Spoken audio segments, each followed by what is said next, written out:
আসসালামু আলাইকুম সুপ্রিয় শিক্ষার্থী বন্ধুরা, তোমরা সবাই কেমন আছো? আশা রাখি ভালো আছো।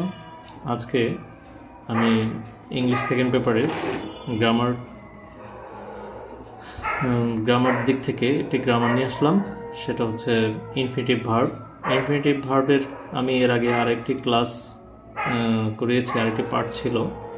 তো এখন নতুন একটি পার্ট দিচ্ছি তোমাদেরকে, যাতে তোমরা এখান থেকে গ্রামারগুলো ভালো করে বুঝতে পারো ইনফিনিটিভ সম্পর্কে।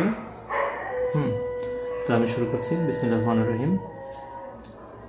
এখানে প্রথমে দেওয়া আছে, দেখো যে ফুল ইনফিনিটিভ হচ্ছে 4 প্রকার, যথা সিম্পল ইনফিনিটিভ, আরেকটা হচ্ছে কন্টিনিউয়াস ইনফিনিটিভ, আরেকটা হচ্ছে পারফেক্ট ইনফিনিটিভ, আরেকটা হচ্ছে পারফেক্ট কন্টিনিউয়াস ইনফিনিটিভ।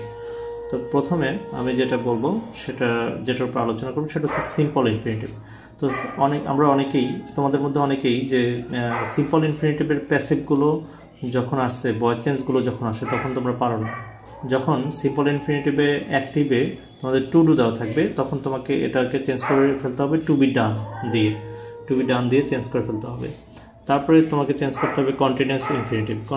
কন্টিনিউয়াস ইনফিনিটিভের অ্যাক্টিভটা হচ্ছে টু বি ডুইং, আর যার প্যাসিভটা হচ্ছে টু বি বিং ডান। এরপর পারফেক্ট ইনফিনিটিভে আমরা অ্যাক্টিভ যে ফর্মটা, সেটা হচ্ছে to have done.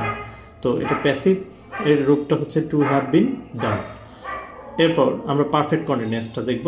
Perfect continuous infinitive যেটা, সেটার অ্যাক্টিভে থাকে হচ্ছে টু হ্যাভ বিন ডুইং, আর প্যাসিভ করতে হলে লাগবে হচ্ছে to have been being done.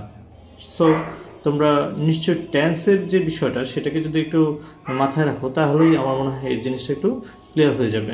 Present continuous, present perfect, ও এই বিষয়গুলো যদি একটু মাথায় রাখি আমরা, তাহলে আমাদের এগুলো আরও বেশি ক্লিয়ার হয়ে যাবে। তো আজকে এতটুকুই। আসসালামু আলাইকুম, সবাই ভালো থেকো, খোদা হাফেজ।